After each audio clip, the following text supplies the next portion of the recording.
দেশের মাটিতে মরে যাও, তোমার লাশটাও তো দেশে যাইবো না। একটা লাশ দিতে কত টাকা খরচ তুমি জানো? তখন তো তোমার ফ্যামিলি তোমার লাশটাও নিব না। স্যার, আমার ফ্যামিলি টাকা ছাড়া কিচ্ছু বোঝে না।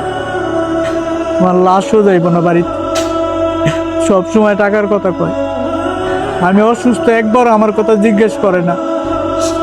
আমি 2টা দিন ধরে স্যার খাই না, খিদায় কথা কইতে পারি না, দাঁড়াইতেও পারি না। তারপরও ফোন দিয়া টাকার কথা কয়। আমার আব্বাও টাকার কথা কয়, আম্মাও টাকার কথা কয়। আমি টাকার মেশিন হয়ে গেছি এখন। আমি আর পারতাছি না স্যার, আমার একটু চিকিৎসা করেন স্যার। আমি অনেক অসুস্থ, অনেক সমস্যা আমার। আমি আমি মনে হয় বাঁচবো না স্যার।